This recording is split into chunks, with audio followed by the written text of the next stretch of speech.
noite a todos e a todas. Nós vamos começar a mesa que estava prevista para as 7 horas, 19 horas. Eu pediria se as pessoas pudessem chegar um pouquinho mais próximo, seria interessante, né, para ficar mais aqui pertinho. A ideia é justamente nós fizemos mesas simultâneas com a intenção de que o público, tivéssemos um público mais próximo para cada mesa, cada público escolhesse um pouco a temática que gostaria de estar presente, dado as suas demandas de pesquisa. Então, por isso, várias mesas simultâneas, e já sabemos que o público é o público pequeno relativo àquela temática, né? Então, se vocês puderem chegar um pouquinho para frente, a gente agradece. Bom, inicialmente, eu gostaria, a mesa temática de hoje, na verdade, eu estou um pouco aqui, não é, Zé? Me ajude, porque hoje, depois de várias horas de trabalho, né, se chama Memórias Coletivas, Resistência Política e Neoconservadorismo do Tempo Presente, com a participação do professor Luciano Alonso, aqui do meu lado, a quem agradecemos muito a contribuição que já vem sendo realizada há algum tempo, nas conversas, nas bancas, e também, agora, com a sua vinda ao colóquio. Nós sabemos que é uma viagem muito longa, muito distante, e ele teve a delicadeza de aceitar o nosso convite. Muito obrigada, Luciano. O professor Luciano Alonso é professor pesquisador, é professor associado da História Social da Faculdade de Ciências Humanas e Ciências da Universidade Nacional do Litoral, não é isso? Também coordenador do Programa de Ciências Humanas, não é? De Estudos Sociais, o programa de pós-graduação, e é um dos professores que tem uma grande contribuição e uma grande produção nesse campo, inclusive da discussão sobre história, memória, ditaduras, e entre outras. Não é isso, professor? Muito obrigada, professor Alonso. E também, aqui do meu lado, o nosso colega José Dias, né, nosso companheiro, né, cotidiano aí das lutas, do trabalho cotidiano da pesquisa, que é do LAPEX, do Laboratório de Pesquisa, Estudos e Conflitos Sociais, do Museu Pedagógico, e que também é um estudioso do campo e da discussão da ditadura. Eu estou aqui como mediadora, justamente porque também trabalho o tema da memória, educação e história na educação, trabalhando as questões mais relativas à ditadura militar, civil-militar, e as perseguições a estudantes e professores. Eu e Zé temos uma parceria no Museu Pedagógico e contamos muito com o professor Luciano, em várias ocasiões, inclusive em bancas e outras. Muito bem. Sendo assim, eu passo, então, inicialmente, a palavra para o nosso convidado especial, o professor Luciano, e depois ao professor José Dias. Voy a necesitar alguien que pase la... Si me disculpas, después te voy indicando, ¿sí? Bueno, buenas noches, muchas gracias por su atención y por su interés. Disculpen, pero necesito hablar en español, no me resulta imposible hablar en portugués. Sin embargo, he hecho una presentación en la que va siguiendo de alguna manera la exposición, y espero que sea lo suficientemente clara. Cuando vi el título en el que podríamos trabajar en esta mesa, pensé que quizás podría aportar algo desde un sentido diverso de la palabra contraofensiva que se estuvo utilizando en los últimos 2 días. Pensar también que estamos en un mundo de intervenciones plurales. Ojalá estuviera el sistema y nosotros. El problema es que nosotros vivimos el sistema, entonces es bastante, como decía hoy Juan Mayner, tomamos el avión para venir acá y estamos inmersos en multitud de contradicciones.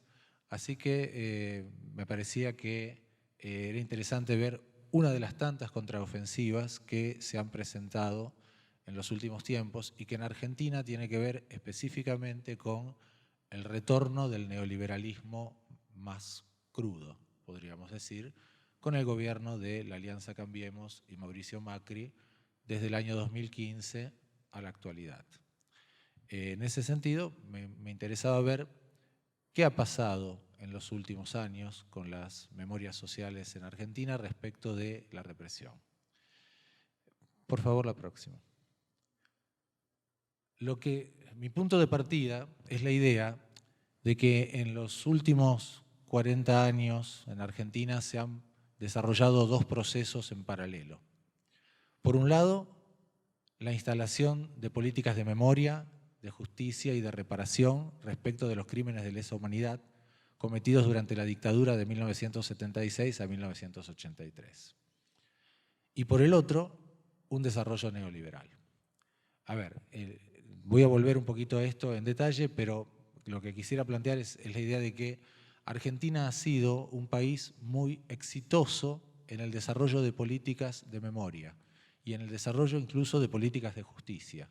De hecho, es normalmente referenciado a nivel internacional desde el juicio a las juntas militares de 1985 hasta el desarrollo de una política de juicios y reparación mucho más integral, aproximadamente desde el año 2008-2009 hasta la actualidad.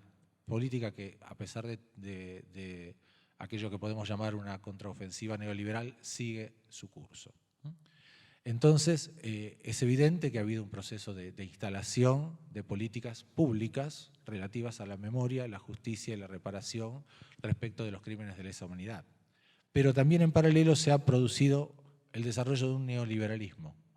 Un neoliberalismo que en el caso argentino no ha ido acompañado del neoconservadurismo moral, cultural, social, que caracterizó las primeras formas del neoliberalismo. O sea, es conocido que Margaret Thatcher en Estados Unidos, Margaret Thatcher en Gran Bretaña, Ronald Reagan en Estados Unidos, representan, por un lado, la implantación de políticas neoliberales, de una biopolítica neoliberal, de la instalación de una economía neoliberal, y por el otro lado, el desarrollo de un neoconservadurismo en aspectos culturales, morales, sociales, o sea, una retracción de aquello que en el modelo liberal debían ser los derechos de los individuos, a los derechos de los individuos blancos, anglosajones, aquellos, digamos, restringidos.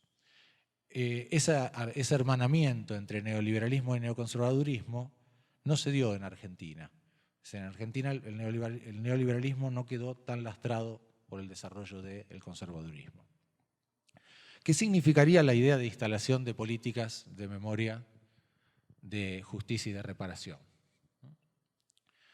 Primero, desde el inicio del periodo democrático o del periodo constitucional abierto después de la dictadura, el 10 de diciembre de 1983, se presentó un problema que sigue lastrando a esas políticas. El problema de considerar o no la violencia estatal y paraestatal anterior a 1976. Esto es, el terror de Estado, el exterminio de opositores, el uso sistemático de la tortura, la desaparición de personas, no comienzan con el golpe de Estado de 1976, sino que inician aproximadamente un año y medio antes, depende cómo se lo quiera periodizar, en pleno gobierno constitucional justicialista, o sea, en el gobierno de María Estela Martínez de Perón. A partir de ahí, el desarrollo de las políticas públicas sobre memoria, verdad y justicia estuvo lastrado en gran medida por la discusión de si incorporaban o no incorporaban al periodo previo a la dictadura. Otro elemento destacable es que aún en los momentos en los cuales los agentes que pedían por memoria, verdad y justicia, el movimiento de derechos humanos, aún en el momento en los cuales ese movimiento no era, digamos, no tenía el beneplácito de las autoridades, siempre hubo algún tipo de compensaciones, siempre hubo algún juego de restricciones y habilitaciones. Por ejemplo, el gobierno de Raúl Alfonsín, muy tempranamente, intentó el juzgamiento de las juntas militares como un juzgamiento limitado, que debía alcanzar a lo máximo a 15, 20 personas. O sea, digamos que el proyecto inicial fue un proyecto limitado. Cuando los tribunales y cuando el movimiento de derechos humanos avanzaron para tratar de juzgar a más responsables, entonces hubo una serie de movimientos militares que se saldaron con leyes exculpatorias. los que se conocen en Argentina como la ley de punto final, para tratar de evitar la continuidad de los juicios, la ley de obediencia debida, para exculpar a las personas que habían cometido crímenes en el marco de la represión. Sin embargo, al mismo tiempo que se desarrollan esas políticas de cierre a la justicia, se crea el Banco Nacional de Datos Genéticos, que permite identificar a hijos de desaparecidos. Los indultos de Carlos Menem a los excomandantes, que les permitieron la libertad, fueron acompañados a su vez de una política de reparaciones económicas para personas que estuvieron detenidas o para aquellos que habían tenido familiares desaparecidos. Entonces, a lo largo de 30 años en Argentina, hubo un proceso vascular en el cual las limitaciones a los reclamos de memoria, verdad y justicia fueron acompañados también de algún otro tipo de atención. Es el viejo juego del Estado de tratar de articular políticas compensatorias en función de reclamos diversos.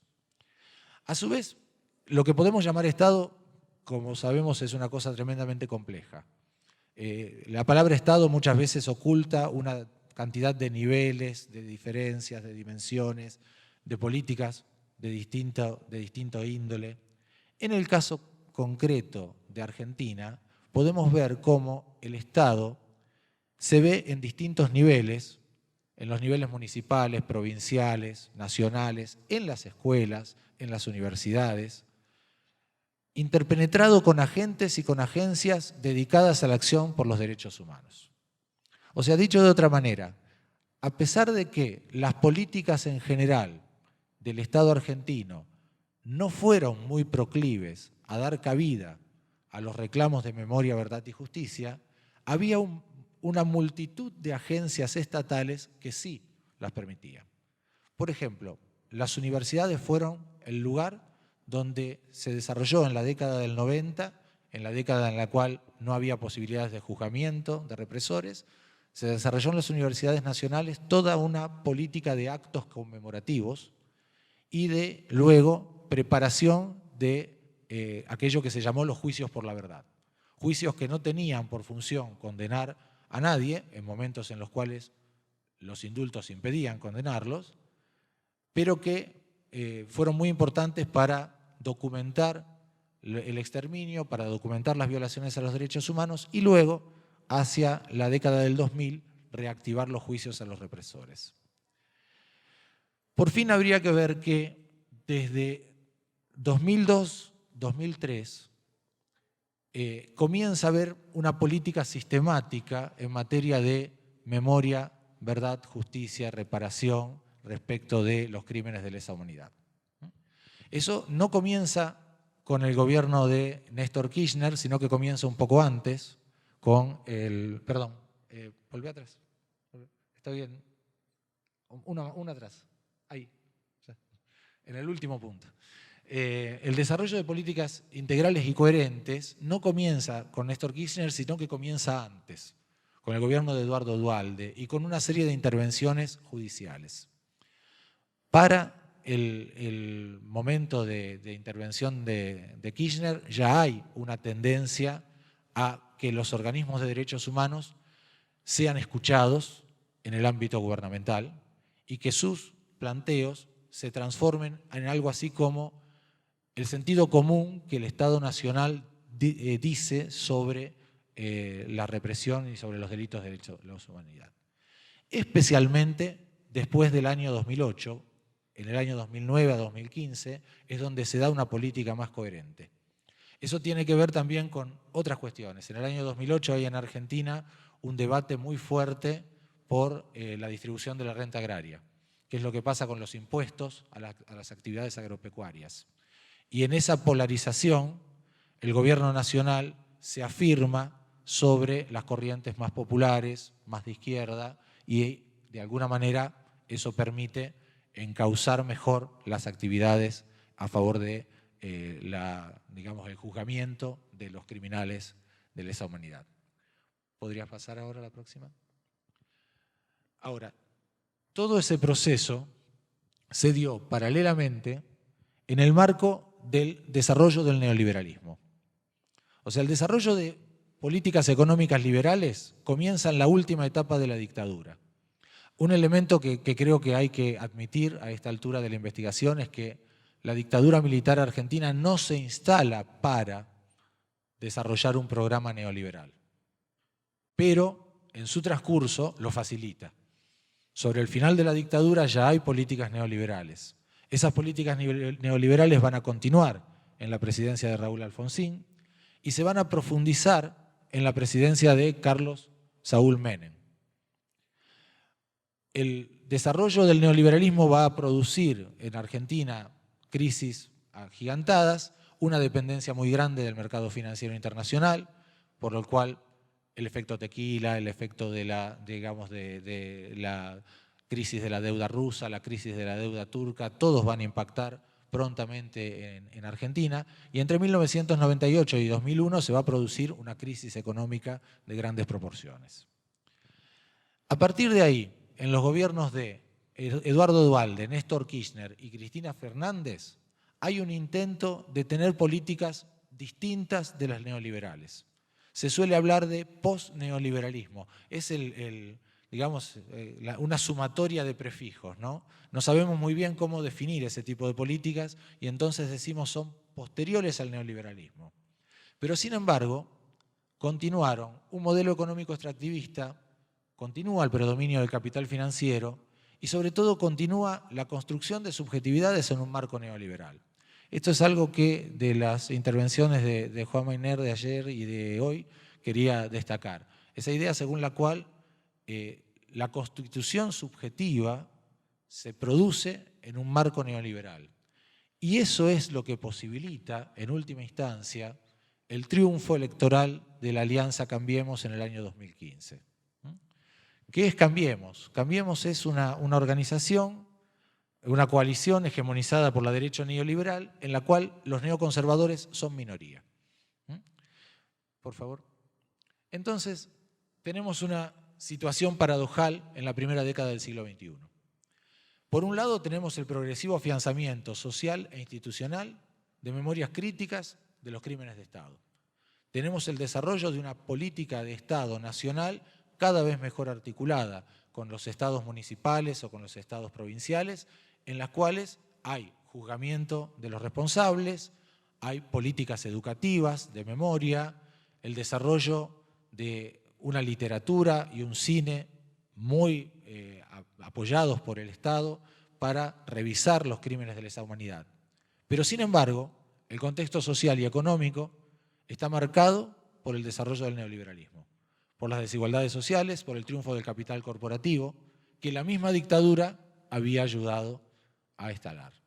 Tenemos esta situación en la que, podríamos decir, la revisión del pasado se profundiza, pero el desarrollo del presente queda lastrado en el predominio de las políticas neoliberales. Por favor. En el momento, digamos, más alto del periodo kirchnerista, en el momento en el cual hay una mejor recepción para las políticas de memoria, verdad y justicia, para el año 2010, Ludmila da Silva Catela identifica 3 tipos de memorias que están pugnando en el espacio público en Argentina. Voy a relativizar estas memorias, pero me parecen interesantes porque podrían marcar cómo era el desarrollo de las memorias a partir de la intervención estatal en el año 2010. Primero, da Silva Catela identifica memorias dominantes. Para el año 2010, las memorias dominantes sobre la dictadura militar y sobre el terror de Estado son las de los organismos de derechos humanos, que tienen el apoyo del Estado Nacional. O sea, ha pasado 30 años y por fin lo que podríamos llamar el relato de la historia de los organismos de derechos humanos se ha instalado como el relato dominante. Tenemos también memorias denegadas, las memorias de los sectores que defendían a los criminales que cometieron los delitos de lesa humanidad. Las memorias de ex militares, de ex policías, de sus familiares, de sus allegados, de algunos grupos políticos minoritarios, Memorias denegadas en el sentido de que no son memorias que para el 2010 tengan aceptación en el marco del Estado Nacional. Todo lo contrario, el Estado Nacional las combate. Y tendremos también, elemento muy importante, memorias subterráneas. Probablemente las memorias menos vistas, las menos trabajadas, las menos estudiadas, pero sin embargo las más profundas. Por ejemplo, las memorias de los pueblos originarios. O sea, memorias en las cuales la dictadura militar no representa realmente un momento traumático, porque antes y después de la dictadura militar hubo represión, hubo matanza, hubo expropiación, etcétera, etcétera. Entonces, Ludmila da Silva Cantela identifica estos tres tipos de memoria. Por favor, la siguiente. Podríamos relativizarlas un poco. ¿Por qué matizar esos tres tipos de memoria del 2010? Primero, porque las memorias dominantes son homogéneas en aquellos organismos, en aquellos agentes que están vinculados con el universo político kirchnerista. O sea, son muy poderosas, se instalan fuertemente en el discurso público, pero sin embargo, muchas otras instancias estatales tienen memorias diferentes y sobre todo hay memorias discrepantes de una parte del movimiento de derechos humanos. El movimiento de derechos humanos argentino se divide claramente entre aquellos que se asocian muy fuertemente a Néstor Kirchner y a Cristina Fernández y aquellos que por el contrario plantean que hay un reconocimiento de la labor realizada en el campo de los derechos humanos, pero que sin embargo no se están preocupando por los derechos humanos de los indígenas, por los derechos humanos de poblaciones postergadas, que entonces hay una visión muy selectiva de los derechos humanos. De hecho, a partir del año 2006, no volvió a haber en Argentina un acto unitario de recordación del 24 de marzo. Por lo menos hay dos manifestaciones diferentes.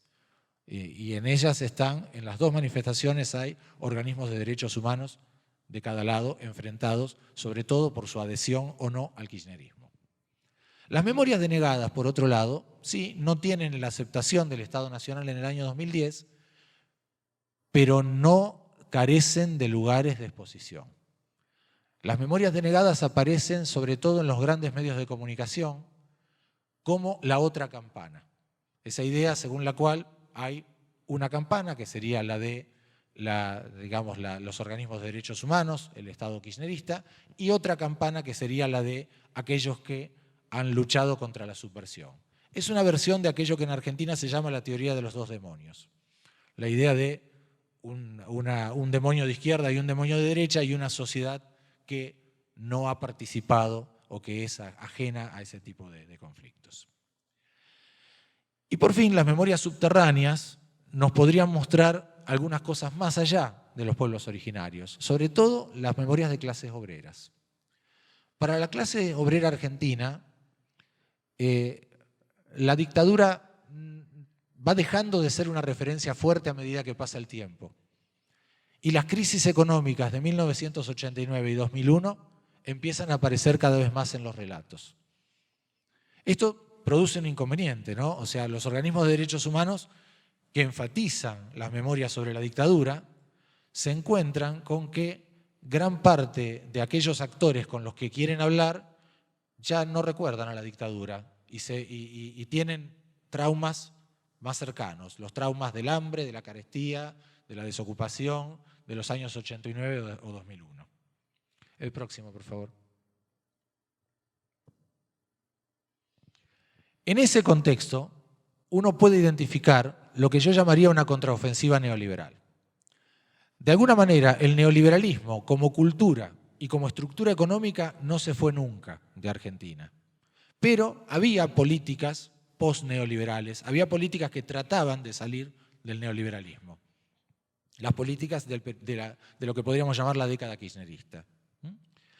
Ahora bien, las dificultades para salir del neoliberalismo se vieron muy claramente a partir de la crisis global del año 2008.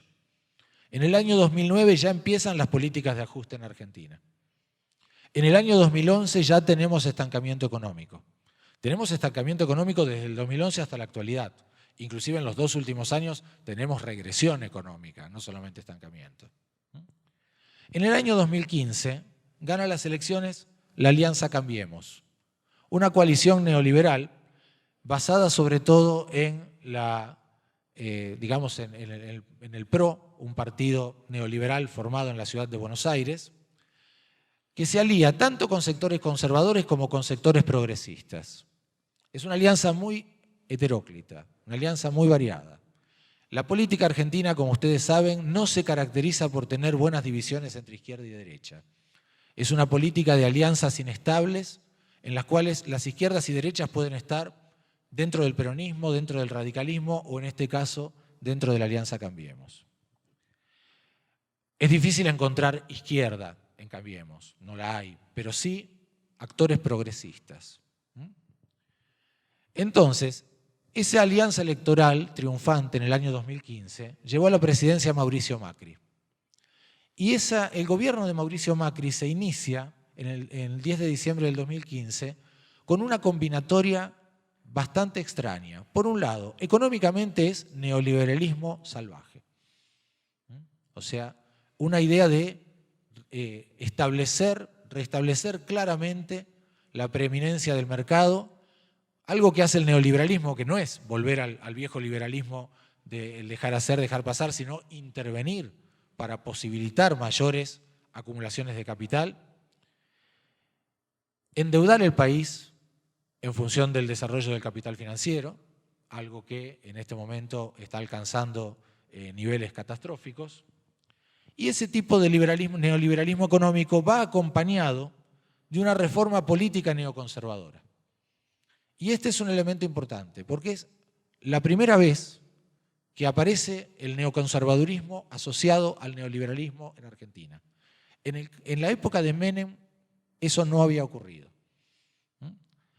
¿Qué supone una política neoconservadora, una reforma política neoconservadora? Tratar de limitar los espacios de participación popular, tratar de contener a los movimientos sociales y, de alguna manera, producir reformas que vayan a, digamos, podríamos decir, regular en mayor medida la participación política.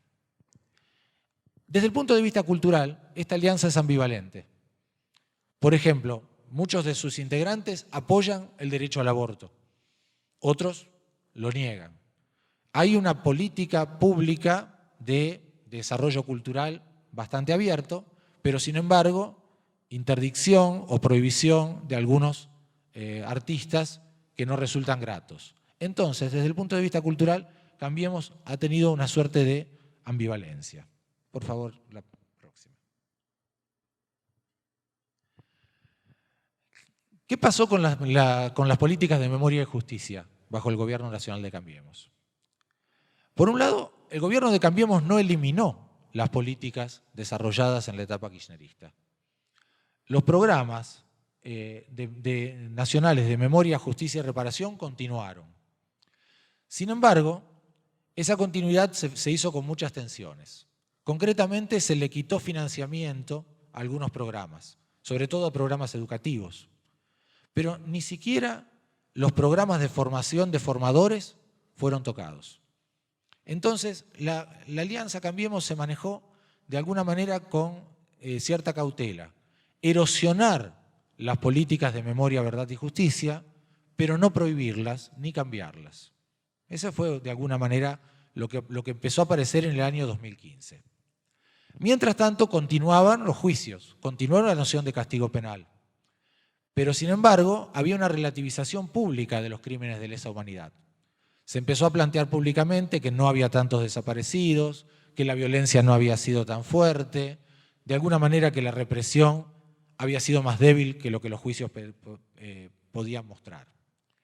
Ese tipo de políticas, ese tipo de declaraciones públicas de ministros o de secretarios de Estado, habilitó aquello que podríamos llamar el negacionismo o la relativización de la masacre. O sea, habilitó la idea de que, bueno, no habían sido tantos los desaparecidos, etcétera, etcétera. Una discusión que desde mi punto de vista es inconducente. ¿Cuántos fueron los desaparecidos? No los vamos a saber. No lo vamos a saber simplemente porque quienes lo saben no lo van a decir. Y ahí hubo también un intento de juzgar a los integrantes de las agrupaciones político-militares setentistas, sobre todo a integrantes de lo que había sido el Ejército Revolucionario del Pueblo. Un intento fallido, porque la Corte Suprema no lo habilitó, pero que tuvo un momento bastante complicado. La próxima, por favor. En el año 2017 se producen dos episodios disruptivos, que de alguna manera intervienen en lo que podríamos llamar el incremento de las tensiones en el ámbito de la memoria, la verdad y la justicia. El primero es en mayo, cuando la Corte Suprema de Justicia declara que es aplicable el principio del 2 por 1. ¿Qué es el 2 por 1? Es un beneficio que supone que por cada día pasado en prisión preventiva sin condena, el detenido tiene derecho a que se le computen 2 días de condena. Entonces, lo que hace la Corte el 2 de mayo del 2017, una Corte que en ese momento todavía coqueteaba con el gobierno nacional de Macri, es establecer que a los criminales de lesa humanidad que están detenidos les corresponde la aplicación del 2 por 1. Eso da lugar a manifestaciones masivas casi inmediatas. El día 3 de mayo ya hubo una gran manifestación. Y esa decisión fue luego derogada por la Corte. Pero, sin embargo, actualizó los debates sobre el periodo del terrorismo de Estado y sobre las responsabilidades de unos o de otros. Y el 1 de agosto se produce un episodio absolutamente inusitado dentro del marco de la democracia argentina, que es la desaparición y muerte de Santiago Maldonado. Santiago Maldonado era un militante que estaba acompañando a una comunidad mapuche de Chubut en sus protestas, protestas reprimidas por la Gendarmería Nacional. Maldonado desaparece, un mes y medio después su cuerpo va a ser encontrado en una zona en la cual es difícil que haya llegado por medios naturales, o sea, se ha encontrado en un río, pero contra la corriente del lugar donde estaba. O sea, algo que deja muchas sospechas sobre la actuación de Gendarmería en ese momento. La próxima, por favor. Entonces, en ese contexto, se produce una activación de las luchas memoriales. La activación de las luchas memoriales va de la mano también del enrarecimiento del clima político y sobre todo de la crisis económica. Entonces se produce ahí aquello que podríamos llamar una especie de un combo. O sea, hay una utilización cada vez más fuerte de las luchas memoriales en la arena política y eso va de la mano de un cambio notorio dentro del gobierno de Cambiemos. Y a esto es a lo que quiero llegar. Ya no se podría considerar a las memorias militares, a las memorias, a favor de los criminales de Estado como memorias denegadas. Y tampoco se podría considerar a las memorias de los organismos de derechos humanos como memorias dominantes. La situación ha cambiado respecto del 2010. Los funcionarios de gobierno empiezan a participar de homenajes a militares abatidos por la guerrilla.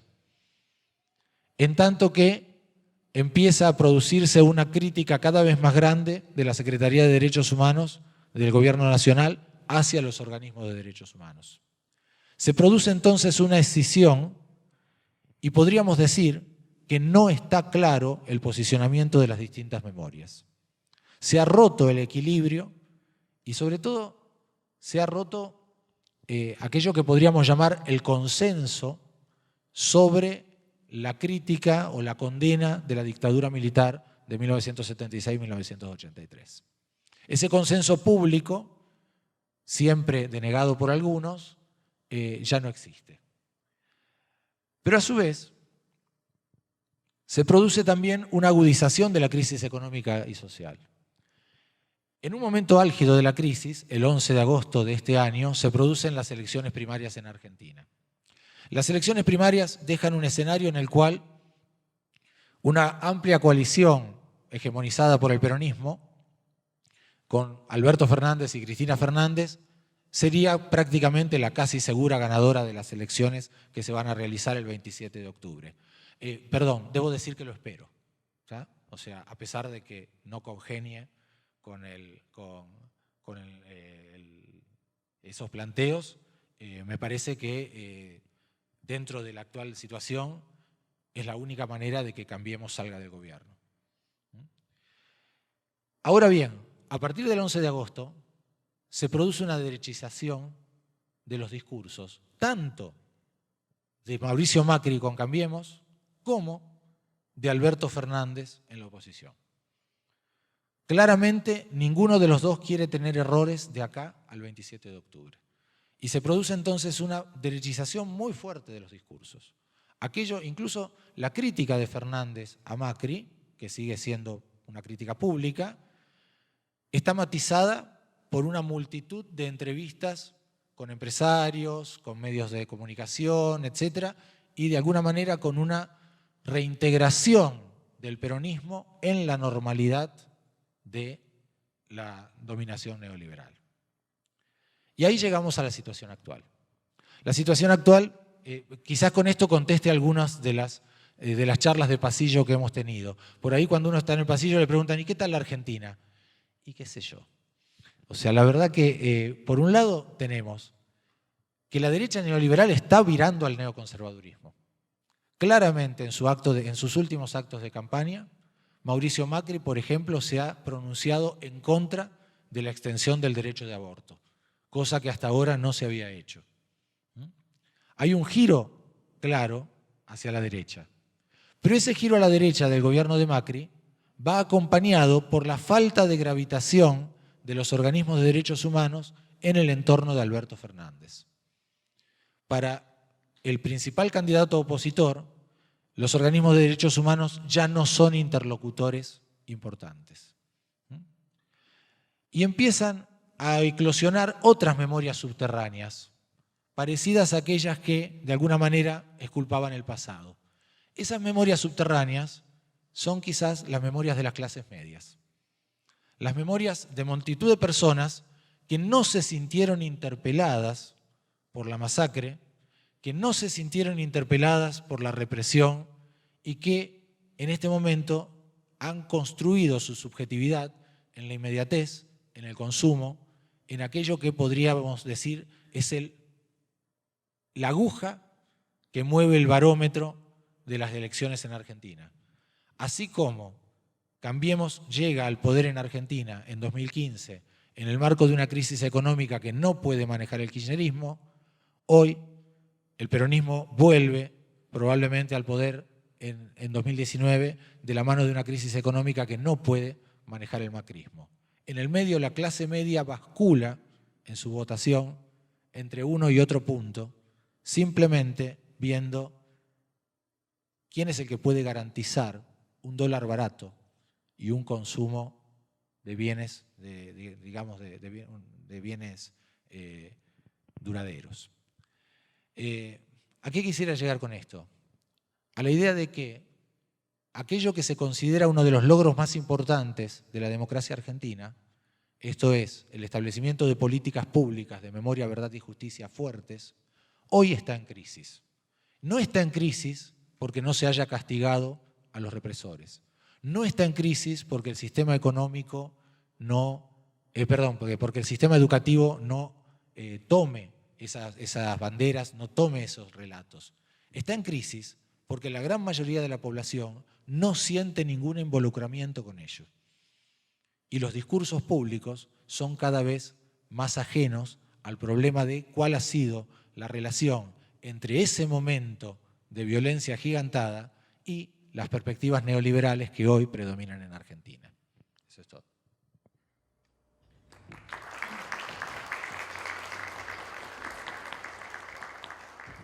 Muito obrigada, professor Alonso, pela belíssima apresentação do tema.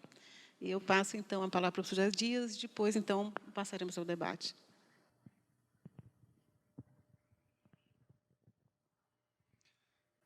Boa noite a todos, boa noite a todas.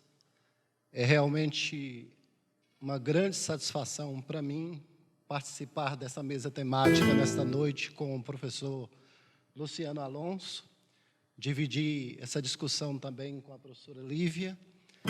E, diante desta proposição, que foi a discussão dessa mesa temática sobre memórias coletivas, resistência política e neoconservadorismo no tempo presente, eu gostaria de fazer uma proposta de uma reflexão sobre a ditadura militar e a subsistência da barbárie no Brasil contemporâneo. Acho que é bastante relevante que nós façamos a discussão sobre esse tema. Nós estamos dentro de um colóquio em que a discussão geral ela transparece numa tríade sobre barbárie, distopia e contraofensivas ou utopias. E, na verdade, eu gostaria de começar a discussão sobre a questão da barbárie e, efetivamente, fazer essa discussão a respeito de como esse tema ele vai se desenvolvendo até chegarmos a uma situação no Brasil contemporâneo. E, por mais que seja reconhecido, por mais que seja claro, por mais que esta seja uma situação historicamente explicada, eu creio que cabe e é interessante que nós pensemos que, originalmente, a barbárie ela tem como definição o outro, o diferente, aquele que que se caracteriza por ter uma formação social, por ter uma característica diferenciada dentro da perspectiva etnocêntrica. E, como eu já havia dito, evidentemente que é público e notório a questão da aplicação do termo barbárie nessas circunstâncias, tanto na antiguidade como na modernidade ou na história moderna, da aplicação desse termo e da forma como ele é aplicado para caracterizar o indivíduo, o outro, como primitivo, como inculto, como brutal, não é? E isso se espalha de uma forma muito grande, desde a antiguidade, Grécia, Roma, e mesmo em tempos mais recentes, nas chamadas guerras de conquistas e expansão colonial, esse termo continua sendo aplicado com esta conotação, desta forma, e assim a expressão ela vai adquirindo esse sentido para caracterizar o outro. E é muito interessante que isso se espalha de uma forma muito grande, porque nós temos conhecimento que, nesse processo de expansão colonial, espanhóis, portugueses, holandeses, franceses, britânicos, na Ásia, na África, em parte do Oceano Pacífico e nas Américas, vão espalhando essa concepção para caracterizar o outro. E no desenvolvimento do conceito, ao longo dos séculos 17 e 18, isso vai ficando mais claro como uma forma de estruturação do Estado moderno, principalmente em alguns autores como o Thomas Hobbes, o John Locke e o Rousseau. Em 3 obras, o Leviatã, o Locke no primeiro e no segundo tratado sobre o governo civil, mas mais especificamente no segundo tratado sobre o governo civil, de 1682, e, por fim, o Rousseau no contrato social, também em meados do século XVIII. E eu lanço mão dessa discussão filosófica para fazer uma discussão sobre a violência como elemento estrutural do Estado moderno, exatamente porque é aí que aparece uma certa determinação científica, ideologicamente falando, quer dizer, é um momento em que aquela imposição da visão do outro, ela deixa de ser apenas uma visão conotativa e aparece como uma visão científica. E essa visão ela se constrói exatamente na difusão de teorias a respeito do Estado moderno. E essas difusões, ou melhor, e a difusão sobre essas teorias, ela se caracteriza, a partir desses autores a que eu me referi anteriormente, como indivíduos no seu estado de natureza e que, evidentemente, eles estão carentes de qualquer tipo de ordem, de qualquer tipo de organização coletiva, e essa organização coletiva ela carece da presença de um Estado. A caracterização desse Estado, a prevalência da ideia desse Estado, é de um Estado neutro, e, portanto, acima da sociedade, e, portanto, em condições de falar por toda a sociedade, e, portanto, em condições de dizer aquilo que pensa sobre o que a sociedade pode ser e como ela deve ser. E aí, é exatamente nesse contexto que eu trago para a nossa reflexão a legitimação da violência por esse chamado contrato social, que é a base, que é o fundamento desse Estado moderno. E como vai colocar, em continuidade a esse pensamento filosófico, vai continuar o Max Weber no século XIX, quando ele discute economia e sociedade, e reforçando essa questão do Estado, mas reforçando ainda essa questão do Estado como o detentor do monopólio da violência, ele vai dizer estritamente que o Estado mantém o monopólio do uso legítimo da força física dentro de determinado território. Então, nós temos uma transposição imediata para o elemento da violência dentro da estrutura do Estado. E aí há uma espécie de legitimação da violência dentro da estrutura do Estado, mas não em qualquer Estado. É um Estado que transparece como neutro, em que as classes sociais elas não aparecem, elas não transparecem, inseridas nesse Estado. E, portanto, essa neutralidade caracterizada nesse Estado, ela se dissemina por toda a sociedade, e quando o Estado ele busca para si, ou ele tem para, dentro dessa perspectiva, a caracterização de uma legitimidade da violência, essa violência, então, se dissemina. E essa é uma discussão muito importante em tempos como os que hoje nós temos no Brasil, como nós vemos cotidianamente o uso do discurso da violência e do ódio transparecendo nas instituições, na sociedade, e o tempo todo, ostensivamente, sendo colocado como política de governos. E, nessa perspectiva de análise, é fundamental que nós pensemos que, dentro dessa estrutura construída no Estado moderno, nós não poderíamos ter outra consequência, senão a que nós estamos tendo. Então, nós não estamos vivendo um momento, esta situação em que nós estamos vivendo, dessa estruturação da violência dentro do governo e presente em todos os estratos do Estado, ela não é uma novidade.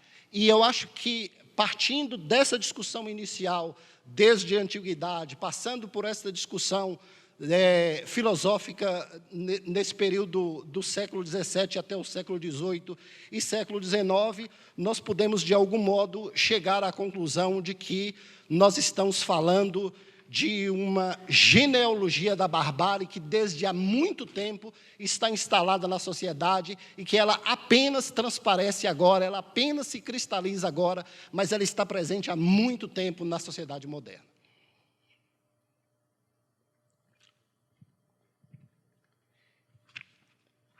Bom, embora nós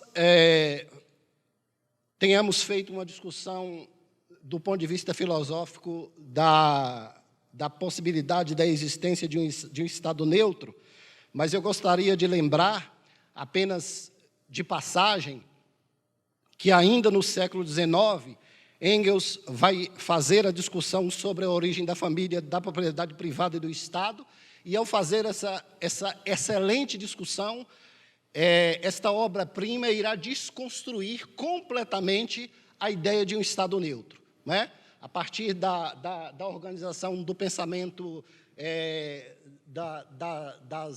dos povos primitivos e o desenvolvimento dessa discussão para a estruturação da família, do Estado da propriedade, Engels vai definir claramente que não existe nenhuma neutralidade, ao contrário, há uma instalação de todos os mecanismos de classe dentro dessa sociedade que está se formando e que está na origem desse Estado moderno.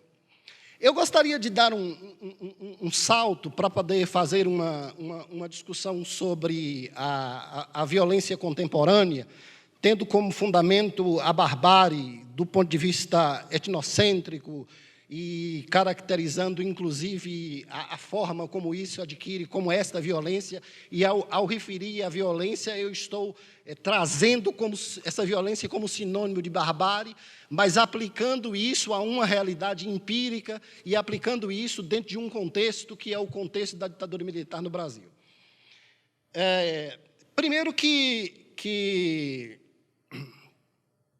tem alguns momentos dentro da ditadura que nós podemos ter uma percepção clara de como essa violência ela atinge de forma indistinta uma série de pessoas e, evidentemente, nós não iremos discorrer aqui sobre todas as formas de violência praticadas durante a ditadura, mas eu gostaria de destacar pelo menos 2 momentos, ou pelo menos 2 recortes que me parecem fundamentais para o esclarecimento de como essa questão da barbárie ela se instala durante a ditadura militar, e depois eu gostaria de promover uma explicação do que me parece importante para também explicar como ela se fixa e como ela permanece até os nossos dias. Primeiramente, eu queria destacar a questão da violência étnica durante a ditadura. E eu gostaria de destacar a institucionalização da barbárie durante a ditadura a partir de um documento. Este documento ele é um relatório, ele é amplamente conhecido, não é um documento novo, principalmente os historiadores e antropólogos conhecem muito bem, que se denominou de Relatório Figueiredo e traz uma extensa discussão.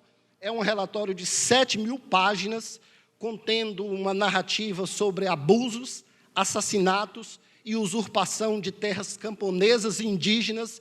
Esse relatório ele foi produzido pelo procurador Jader Figueiredo Correia, no ano de 1967, portanto, um pouco antes da instauração do ato institucional número 5, mas em plena ditadura no governo Costa e Silva. E eu gostaria, antes de falar do relatório Figueiredo, eu gostaria de destacar um pouco a respeito da elaboração desse relatório, porque, embora ele seja bastante conhecido, mas esse relatório ele tem uma história bastante curiosa. Esse relatório ele foi solicitado pelo ministro do Interior do governo Costa e Silva, chamado Afonso Augusto de Albuquerque. E pode, inicialmente, parecer bastante contraditório que um ministro do governo Costa e Silva tenha feito um relatório onde constam abusos de toda a natureza contra camponeses e contra povos indígenas. No entanto, ao analisarmos a forma pela qual esse relatório ele foi se constituindo, nós iremos compreender claramente que uma coisa era o objetivo e outra coisa foi o resultado do relatório, né? Eu gostaria de falar um pouco sobre esse general Afonso Augusto de Albuquerque. Esse general ele teve uma importância grande na repressão à revolta comunista de 1935. Ele também foi um dos conspiradores contra Goulart, principalmente no primeiro governo e junto com os militares da Escola Superior de Guerra. Logo depois da instauração da ditadura no Brasil, em 1964, ele foi interventor na rede ferroviária federal. E durante a fase limpeza, que é também uma forma de violência muito grande do governo Castelo Branco, Foi ele quem agregou os oficiais linha dura num grupo chamado Liga Democrática Radical, um grupo chamado Líder. E, como eu já expus aqui anteriormente, ele foi ministro do Interior do governo Costa e Silva no ano de 1967. Então, parece bastante curioso que um general que tem esse histórico no currículo tenha determinado uma apuração contra abusos cometidos contra indígenas e camponeses nas regiões centro-oeste, nordeste e norte do Brasil. Por outro lado, apesar de isso parecer contraditório, o que fez, na verdade, com que fosse instaurada esta investigação, que o Jader Figueiredo ele vai dar conta num relatório em 1967, foi a questão da corrupção. Originalmente não teve nada a ver com a questão da violência, nada a ver com a questão da exploração das terras indígenas ou da usurpação das terras camponesas. Desde antes da ditadura militar, o Congresso Nacional já fazia uma discussão sobre uma instituição que era o Serviço de Proteção ao Índio, o SPI, que posteriormente se transformou na FUNAI, e se fazia uma discussão a respeito de denúncias de corrupção, principalmente na região centro-oeste, né? Naquela época, ainda Mato Grosso, o estado do Mato Grosso.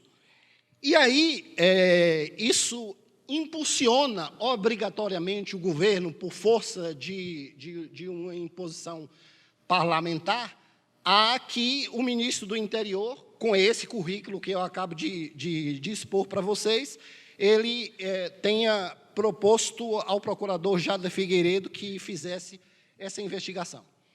E aí, ao fazer a investigação, o Jader faz uma investigação realmente muito minuciosa, e nessa investigação, evidentemente que não há nenhuma condição de fazer uma exposição sobre o que é o relatório de fato. Eu já disse que esse é um relatório de 7.000 páginas, onde constam informações de toda a natureza sobre várias práticas de corrupção durante a ditadura militar. E aí eu gostaria de dizer que, se alguém quer provas de corrupção durante a ditadura militar, há um relatório com 7.000 páginas que está exposto na internet. E, em relação a esse relatório, há algumas outras questões que podem ser destacadas, mas eu gostaria de destacar, em relação à violência étnica, pelo menos uns 2 ou 3 fatos, para ser objetivo.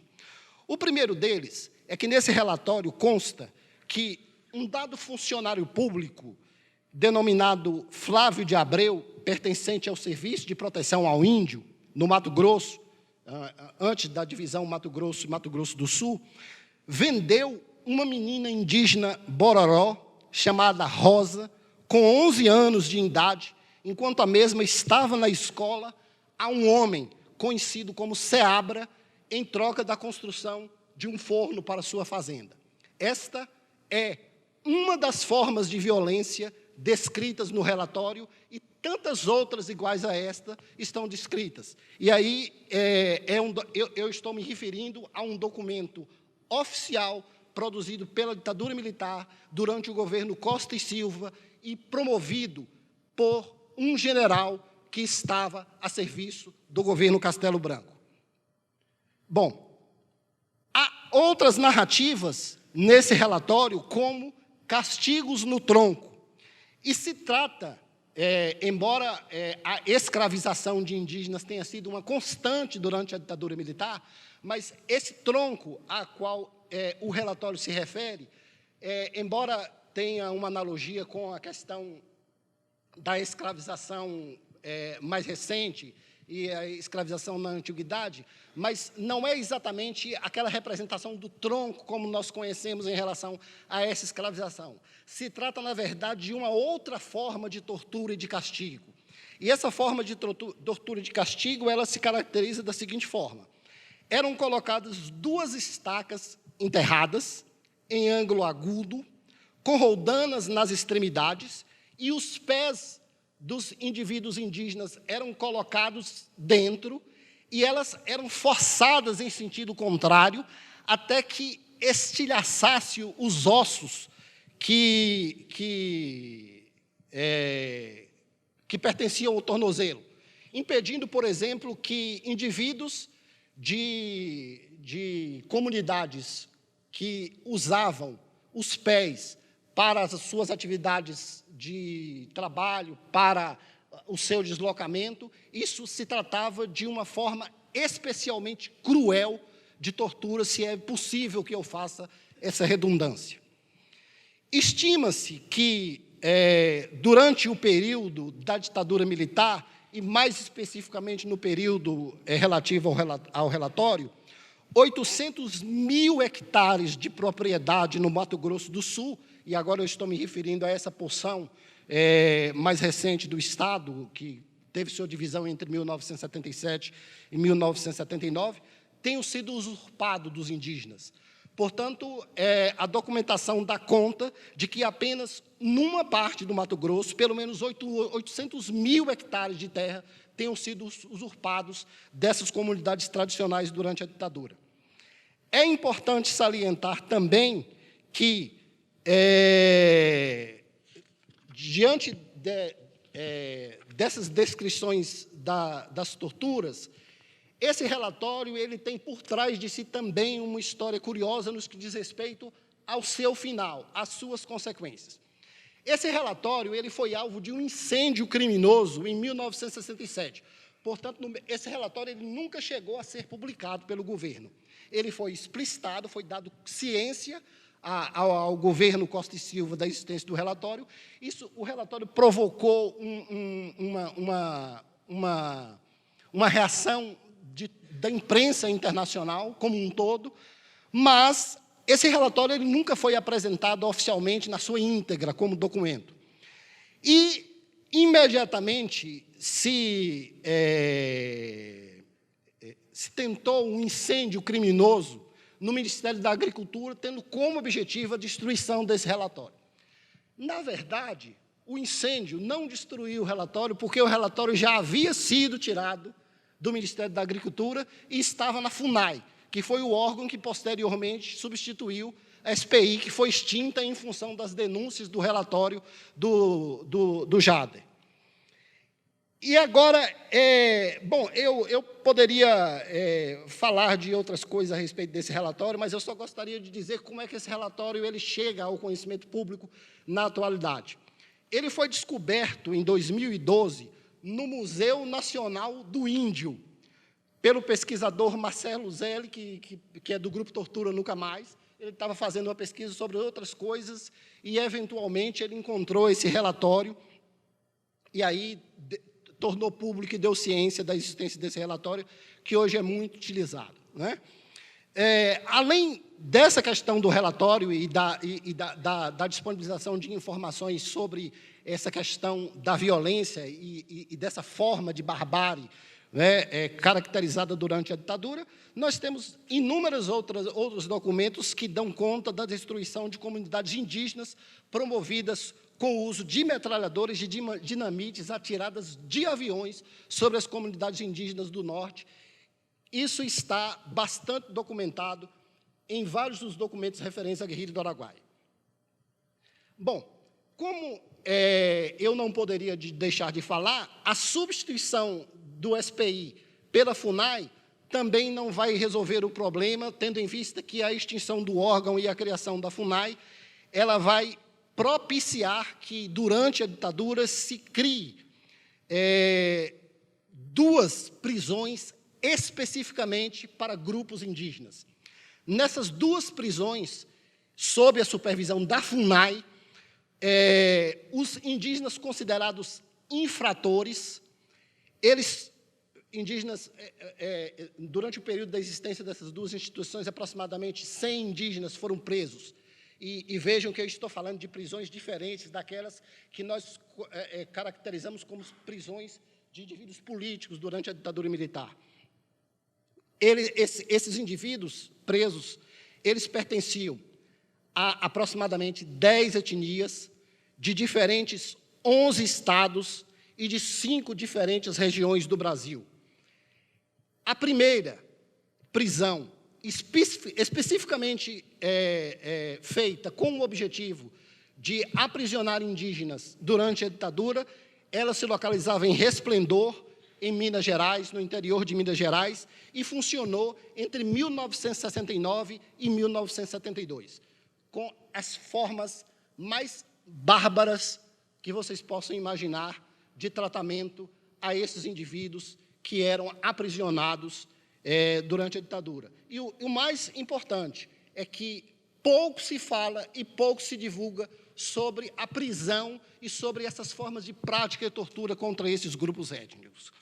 Bom, mediante denúncias, esse reformatório ele foi fechado. E como é que a ditadura resolve essa situação? Transferindo esses indígenas que estavam presos para um campo de concentração da polícia militar até mais ou menos 1979, quer dizer, de 1972, quando ela é fechada, até 1979, quando há a promulgação da lei de anistia, para uma fazenda chamada Guarani, em Carmésia, Minas Gerais. Essa fazenda ainda existe e, atualmente, ela é ocupada por indígenas pataxós, alguns oriundos daqui da região do sul da Bahia. Bom, eu falo de uma violência étnica, mas eu também gostaria de destacar a questão da violência sexual. Na verdade, ao fazermos referência às duas coisas, porque uma coisa está diretamente interligada à outra, quando nós estamos falando de comunidades tradicionais, eu gostaria de chamar a atenção para uma discussão um pouco mais ampla, que é sobre a discussão sobre direitos humanos na América Latina, de um modo geral, e partindo desse pressuposto, a violência sexual associada à violência étnica, ela tem algumas finalidades muito objetivas. A primeira dela é a exposição dos corpos. A segunda, o isolamento social. A terceira, como objetivo, a vergonha comunitária. A quarta, a prática de abortos. A quinta, o filicídio. Todas essas são questões que envolvem as relações entre violência de gênero e violência étnica praticadas durante a ditadura. Eu vou abrir um pouquinho a discussão, muito rapidamente, peço paciência de vocês por alguns instantes, para fazer uma discussão a respeito de uma narrativa sobre essas mesmas práticas na Guatemala durante a ditadura e que, segundo uma historiadora local, ela adquire proporções de genocídio étnico. E eu vou me permitir, com a paciência de vocês, fazer a leitura do trecho, porque é muito interessante o que vem dito.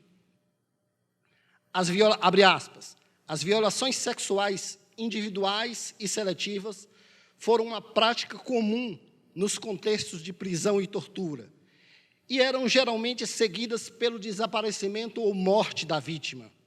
Esse tipo de padrão repressivo era compartilhado tanto por mulheres indígenas como ladinas, as consideradas não indígenas, e foram executadas por diferentes organismos do Estado, Exército, Polícia Nacional, Polícia Judiciária, e também por agentes não estatais, mas protegidos pelo Estado, como esquadrões da morte, grupos paramilitares e milícias.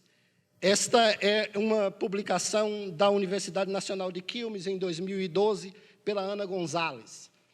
E eu volto novamente, apesar de ter feito um sobrevoo pela questão da América Latina, basicamente refletindo sobre a questão da Guatemala, mas eu volto à situação objetiva que estávamos analisando no Brasil e vou citar 2 casos de violência de gênero.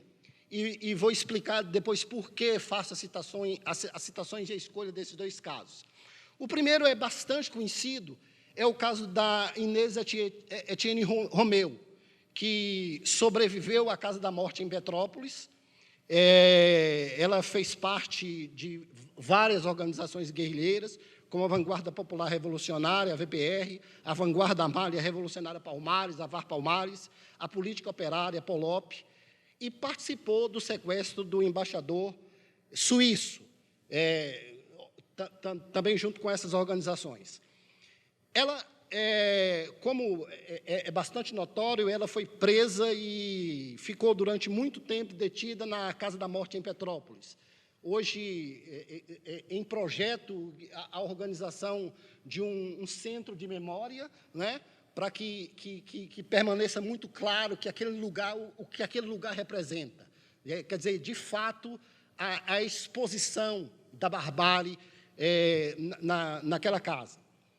E eu trago o caso da Etienne Romeu para discutir, porque há algumas questões curiosas para a gente destacar sobre essa questão que nós estamos analisando, especificamente sobre violência de gênero, e no caso da ditadura no Brasil. Ela foi obrigada a cozinhar nua para os carcereiros e estuprada coletivamente durante a sua prisão na Casa da Morte, em São Paulo. Ela foi presa pelo infeliz delegado Sérgio Paranhos Fleury e torturada cotidianamente pelo coronel Paulo Malhães, do CIEX. Paulo Malhães é aquele mesmo que, durante a instauração da Comissão Nacional da Verdade, ele acabou sendo encontrado morto numa fazenda.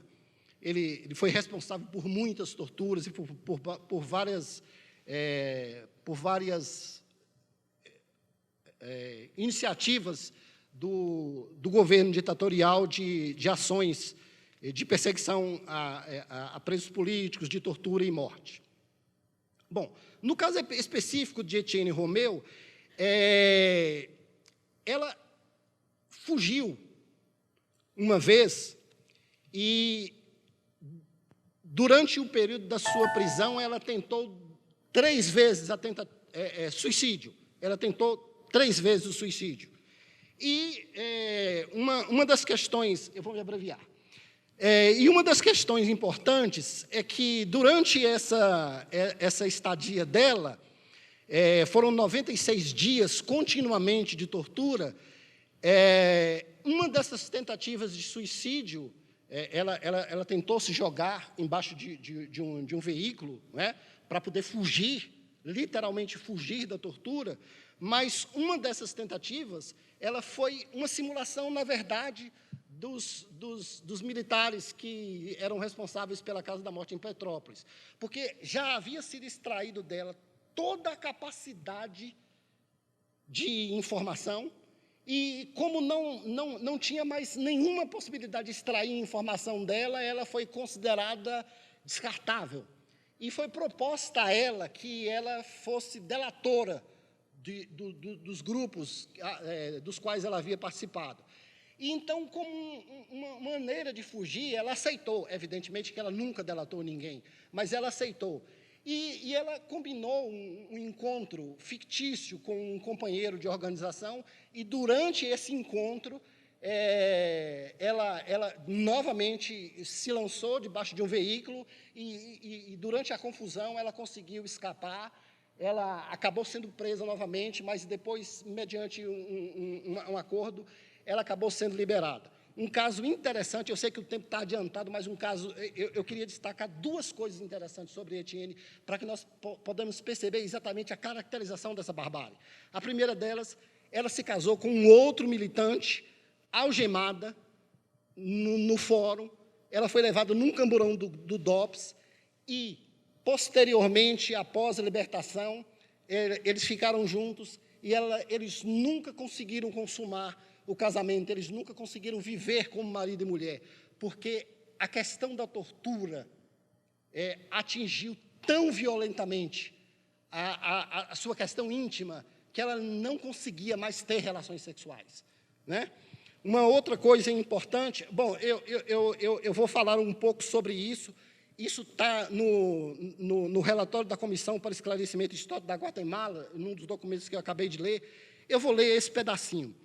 Diz o seguinte: a tortura, em todos os casos, destrói a confiança em outros seres humanos, mas, no caso da tortura sexual sob essas circunstâncias, afeta as relações afetivas mais íntimas e próximas, tanto da própria sexualidade como da maternidade. Bom, eu tinha um outro caso para poder falar sobre a Ieda Seixas, e eu, mediante o tempo, eu não vou me referir a ela de uma forma mais ampla, mas vou apenas fazer uma pequena ressalva sobre essa questão da violência de gênero. No caso dela, que toda a família foi presa, ela era militante de um grupo contrário à ditadura, e ela declarou à Comissão Nacional da Verdade, ao grupo de ditadura e gênero, que ela entrou em pânico durante a tortura sexual, ao ponto dela solicitar aos seus torturadores que fosse trocada a tortura de abuso sexual pelo pau de arara. Ela preferia estar no pau de arara a sofrer os abusos sexuais. Bom, diante dessa narrativa, eu gostaria de tomar de empréstimo, para efeito de reflexão, e também para afinar minha fala, um conceito, que é o conceito de autonomia política. Eu tomo do Eliezer Riso de Oliveira, num texto que ele construiu em conjunto com alguns outros autores no ensaio em alguns ensaios da década de 1980, falando sobre a questão da lei da anistia e da formação da Assembleia Nacional Constituinte. E esse termo autonomia política eu trago para caracterizar esta permanência desta barbárie em tempos antigos, dentro do Estado moderno até a atualidade. Me parece importante, e é importante salientar, que a autonomia política das Forças Armadas, que existia durante a ditadura, permaneceu durante a ditadura e permanece na atualidade, ela é narrada pelo Eliezer Riso como a capacidade do aparelho militar, em seu conjunto, de definir com grande independência em relação aos demais setores e atores do Estado e da sociedade seus próprios objetivos políticos, estratégicos e materiais. E aí, diante disso, eu quero destacar como esta autonomia militar ela vai permanecer durante a ditadura. Primeiro, com a imposição dos militares à restrição da forma como se organizou, da maneira como se organizou a lei de anistia.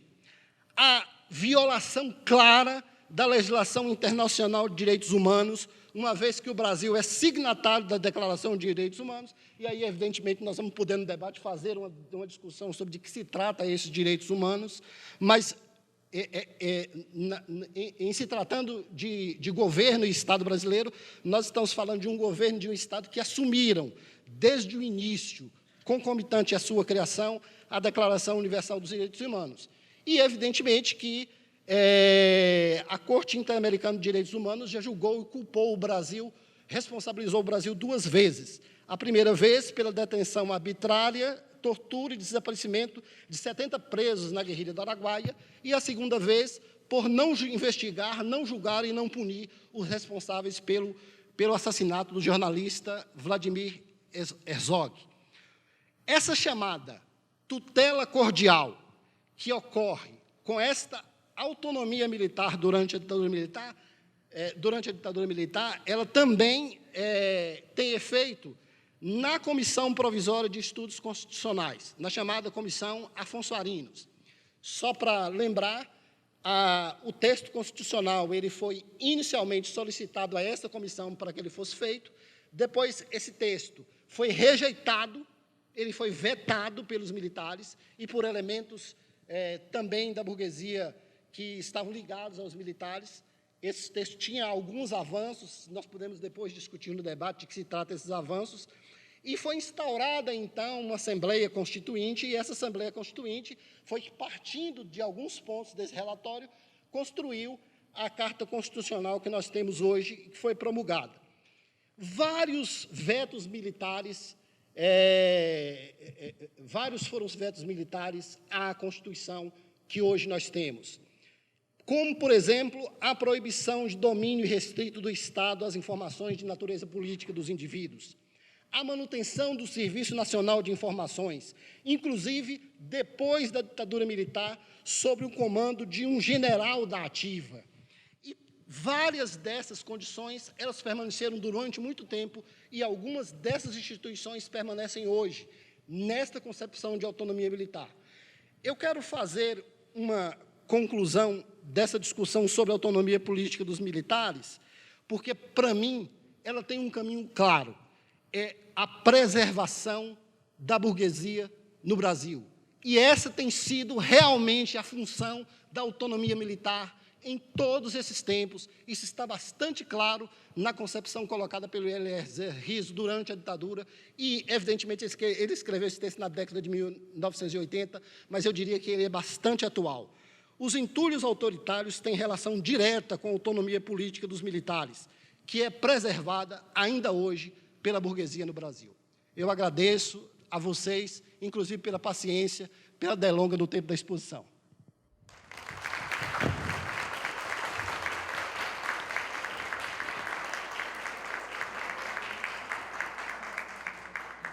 Eu agradeço ao professor Zé Dias, né, que as nossas falas têm que ser bastante enfáticas nesse momento histórico. É importante todo o processo de relato que ele traz para a contribuição da mesa. Informar que o Evandro Teixeira, que é o nosso fotojornalista, que estaria aqui hoje, ele do Rio de Janeiro, que fotografou muito a própria ditadura, o voo atrasou, só vai chegar às 11 da noite, ou seja, 23 horas, mas que amanhã ele estará fazendo a exposição no Museu Pedagógico. São essas fotos, inclusive, que estão algumas expostas aí fora e que também estará no Museu Pedagógico. Só para a gente, então, começar o debate, já passo a palavra, eu só gostaria, não vou me falar, porque dado o adiantado da hora, mas o tema era justamente memórias coletivas. Portanto, não há uma memória coletiva, há memórias coletivas em pugna. Nós estamos aqui dizendo que todas elas precisam aparecer. Todas elas precisam ser denunciadas, discutidas, analisadas, e há que se confiar, ainda que seja importante, das políticas de memória. Há que se dizer que não é só falar de política de memória, é, inclusive, discutir o que é a memória da política. Qual é a memória da política que está embutida nos processos burgueses, né, que, na verdade, não revelam ou apenas aprimoram mecanismos frouxos de denúncia e de a demonstração da verdade.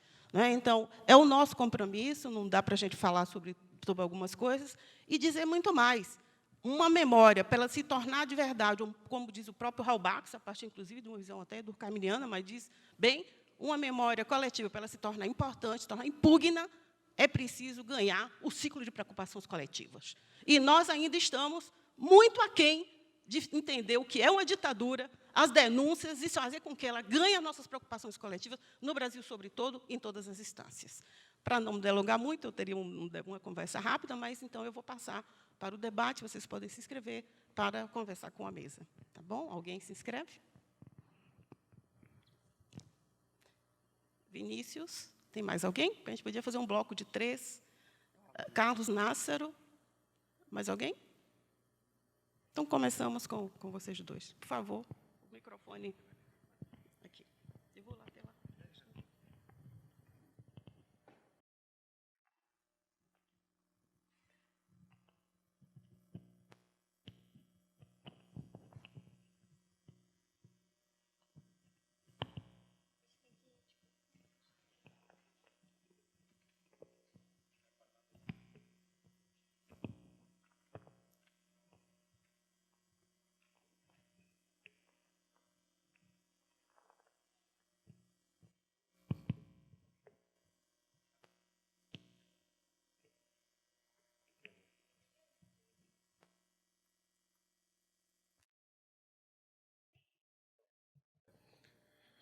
Boa noite a todos. Primeiramente, é um prazer rever os professores, em especial a doutora Lívia, o doutor José Dias e também o professor Alonso. E sobre a fala do professor José Dias, eu queria fazer uma pergunta.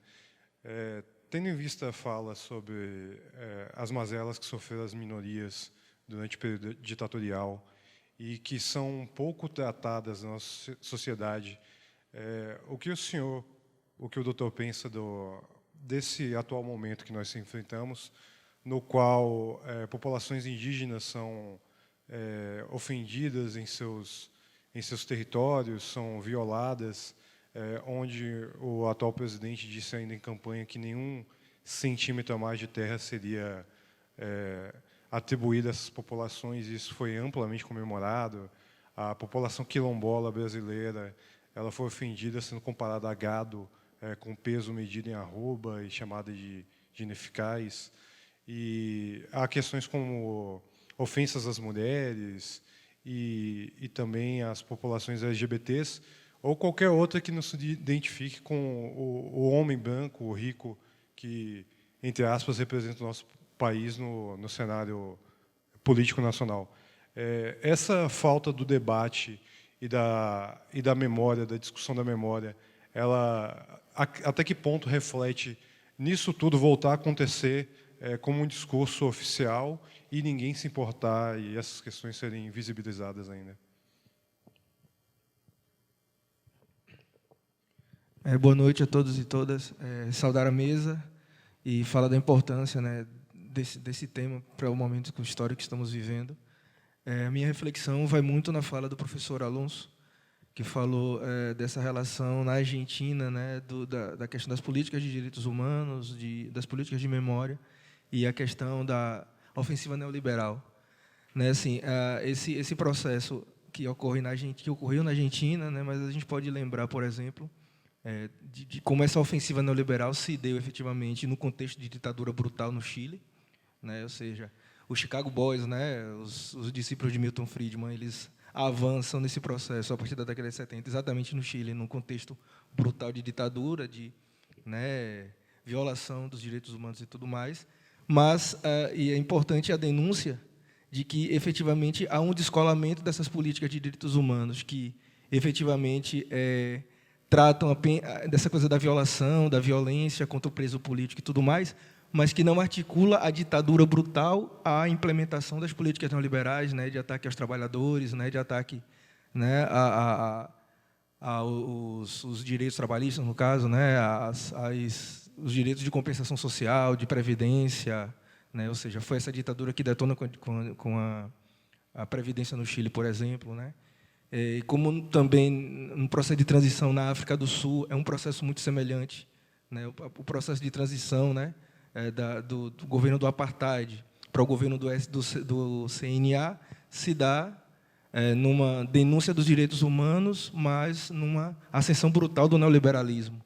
Então, para encerrar aqui minha fala, e minha reflexão é exatamente isso, a gente compreender e denunciar, né, a questão de que como a política de direitos humanos pode encobrir, efetivamente, né, um processo brutal de diminuição mesmo do espaço democrático, né, porque nesse processo de transição, os espaços mesmo de decisão econômica e política, como os bancos centrais, os ministérios da economia, todos esses espaços estão blindados da participação efetiva popular. E a ideia de democracia burguesa fica efetivamente essa coisa limitada mesmo do voto a cada período, né, e é isso. Obrigado.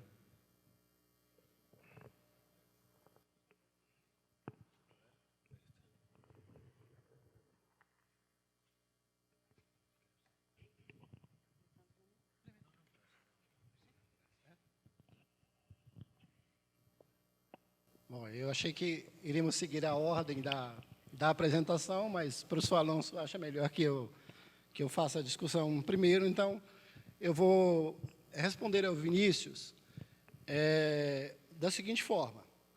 Primeiro, eu gostaria de fazer uma provocação, né, a todos vocês. Aproveitando, agradeço a questão levantada por Vinícius e gostaria de fazer uma provocação. Vamos todos fazer uma discussão, eu convido todos a fazerem uma discussão sobre o atual revisionismo histórico. Eu acho que, na raiz desse tal revisionismo da história, há muitas explicações para o fato de que hoje a memória desses povos esteja sendo invisibilizada. Falei certo? Bom, indo diretamente à questão.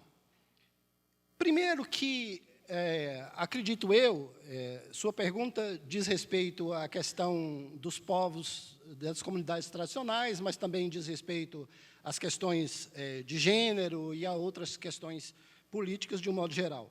Mas eu diria, Vinícius, que há duas coisas fundamentais para nós observarmos em relação a isso. Primeiro é que há no próprio sentido da discussão sobre barbárie uma explicação, né? É muito útil continuar considerando esses indivíduos como bárbaros, porque ao considerá-los, ao colocá-los como sujeitos nessa situação, evidentemente, eles se tornam invisíveis.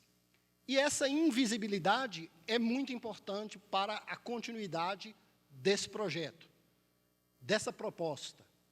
Porque o que pode ser mais incômodo em uma atual circunstância, como a descrição de que uma quantidade razoável de indivíduos pertencentes a essas comunidades, eles foram aprisionados, torturados e colocados em condição de escravidão análoga à escravidão no Brasil durante os séculos anteriores ao século XIX. Para esta sociedade, para este governo, para este Estado, que absorve o discurso da modernidade em oposição à barbárie, nesse sentido tradicional, isso seria um grande desconforto. Então, colocar esses sujeitos neste lugar, impor a esses sujeitos esse lugar, é evidentemente uma estratégia ideológica, no sentido de ocultar a verdade, de distorcer os fatos, para criar as condições necessárias para a manutenção do discurso da violência e da barbárie, que na realidade está instalado, porém, de uma forma falseada. Porque a maneira como vem sendo divulgada, a maneira como vem sendo absorvido na sociedade, ela é evidentemente uma maneira distorcida. Mas há uma outra questão, é o verso dessa questão, eu diria, que tem uma relação direta com o tema da nossa mesa, que é a discussão sobre a memória. Esses indivíduos e a história desses indivíduos, ela precisa estar invisível. A memória a respeito desses indivíduos, ela precisa estar oculta, ela precisa estar silenciada. Para que uma outra memória ela possa transparecer, ela possa ser hegemônica, ela utiliza inúmeros mecanismos. E um dos mecanismos é, evidentemente, a ocultação da realidade, os fatos concretos, os fatos que podem ser percebidos dentro das relações estabelecidas na sociedade. E quando nós estamos falando dessas comunidades ontem e hoje, nós estamos falando de uma preservação das mesmas práticas.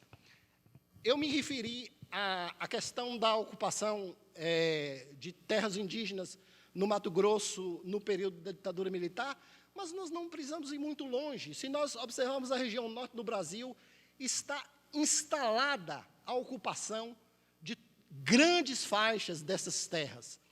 E é claro que permanece esse projeto. E a permanência desse projeto está diretamente ligada à invisibilidade desses povos. Porque se eles se tornam sujeitos, se eles se tornam capazes de refletir, quer dizer, se nós acompanharmos o Pollack, se essas memórias subterrâneas emergem, essas memórias elas vão ter, para nós, uma característica de contraofensiva. Porque a memória tem essa capacidade. Ela opera em diferentes funções dentro da sociedade, com diferentes funções dentro da sociedade. E ela vai assumir essa feição. E, evidentemente, não há que se querer que a memória desses indivíduos, desses povos tradicionais, atinjam esse nível. Eu estenderia essa discussão também para as demais questões, né? As questões de gênero, as questões políticas de um modo geral. Porque, afinal de contas, nós estamos falando de barbárie, mas nós também estamos falando de utopias. E é importante destacar que, em quaisquer tempos e em quaisquer formas de barbárie, ainda há lugar para as utopias. Elas podem não ser as mesmas utopias que tínhamos no século XIX, podem não ser as mesmas utopias que nós tínhamos no início do século XX, mas nós ainda temos que manter permanente a chama da contraofensiva. E eu, evidentemente, quero destacar que, embora nós tenhamos como perspectiva a discussão da distopia, a discussão da barbárie, mas está muito claro que nós também estamos propondo discussões sobre as contraofensivas. E, do lugar da memória, eu creio que tirar, como estamos fazendo, essa história, essa memória do lugar do silêncio, é também uma perspectiva de contraofensiva a essa questão que está posta no momento.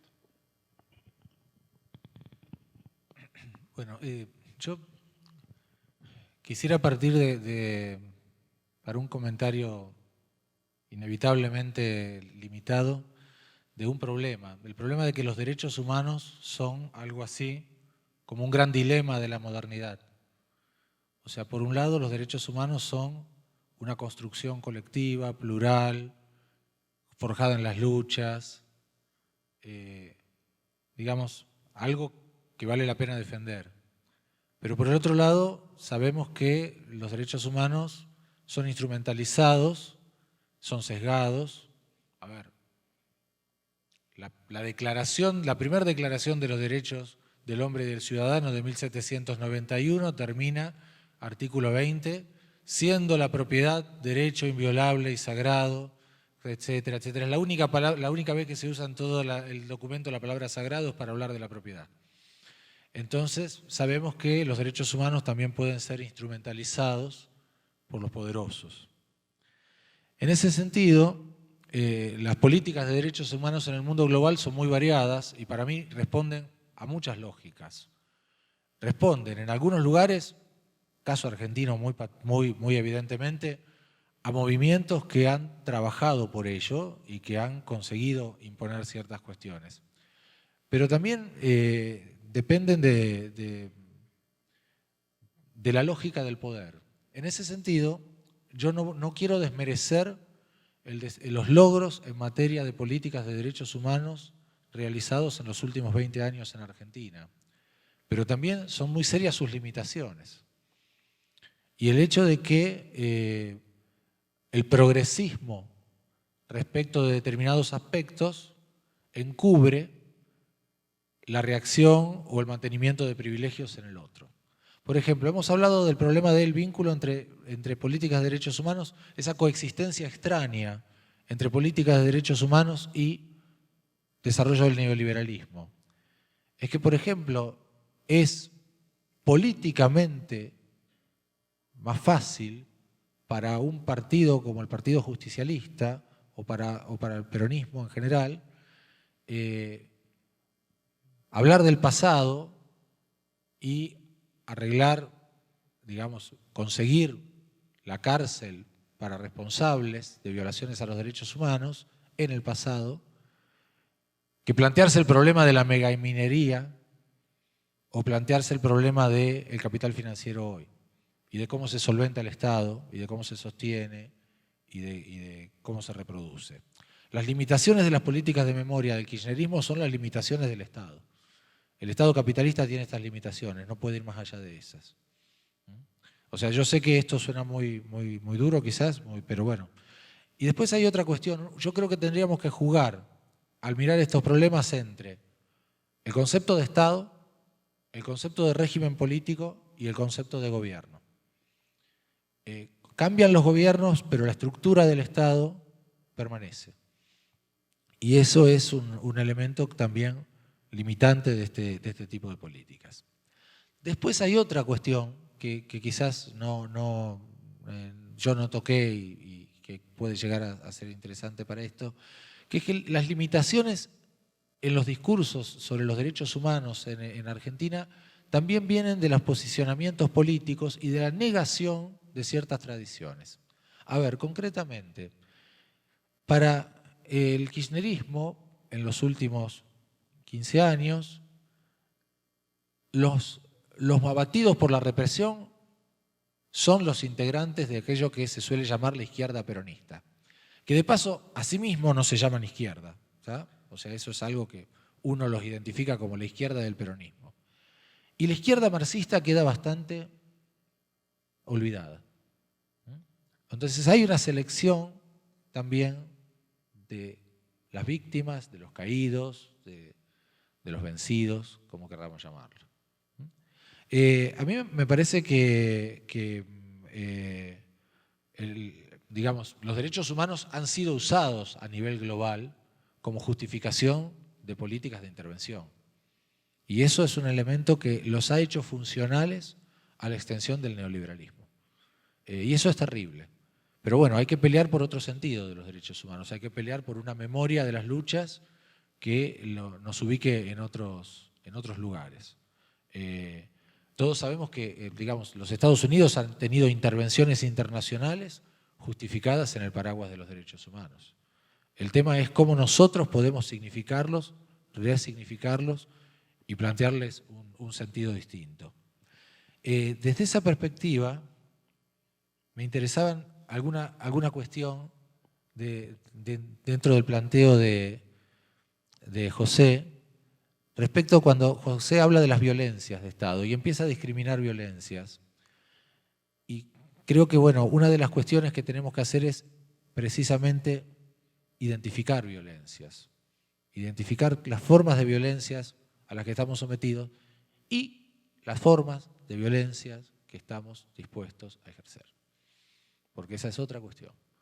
O sea, nosotros estamos viviendo un mundo en el cual toda resistencia parece ser una violencia indebida. Y entonces, bueno, creo que también tenemos que empezar a plantearnos,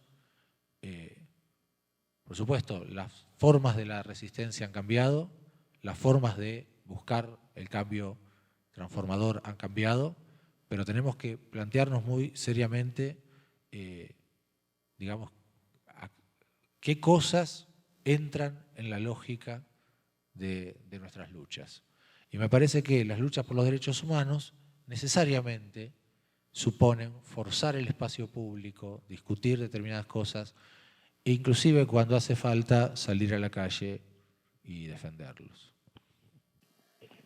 Bom, dentro do adiantado da hora, acho que nós, se tiver mais alguém que queira se inscrever, ainda podemos, mas caso não, veja a minha indução, né? Sim, não. Tem mais alguém que... Bom, então, sendo assim, eu agradeço muito ao professor Luciano pela capacidade de organização do pensamento, a forma como expressou sua fala, o professor José Dias, principalmente trazendo essas diferenças, essas denúncias dos processos, do que significa esses processos ditatoriais e autoritários violentos, né? E dizer que a mesa, a intenção era um pouco a gente situar rapidamente esse processo, e numa mesa não daria para esgotar todo o tema que está aqui colocado, o tema da resistência e outros temas que está embutido, que o professor Luciano tentou colocar rapidamente agora, né? Mas eu creio que era um pouco essa a intenção, não é, Zé? Bom, eu também queria fazer uns comunicados. Amanhã, a reunião dos grupos de STED-BR, UNIL, USC e outros parceiros ocorrerá lá às 8 horas no Museu Pedagógico, 8h30, para que todo mundo possa dormir um pouquinho. Tá? E também informamos que a visita guiada no centro do SEDOC, aqui vai ter uma visita guiada do SEDOC, e depois, na verdade, vai ter disponibilizar 2 horários de micro-ônibus. Às 8h30, tem um micro-ônibus saindo do SEDOC para o Museu Pedagógico, para que ocorram as visitas às exposições do Museu Pedagógico. E aí, claro, se tiver mais demanda, haverá outro ônibus às 10h30. Só que a gente pede às pessoas que não colocaram os seus nomes, que, por favor, procure alguém aí da organização para colocar o nome dizendo que vai participar das exposições. Então, é basicamente isso. Muito obrigada a todos e que tenhamos uma boa noite.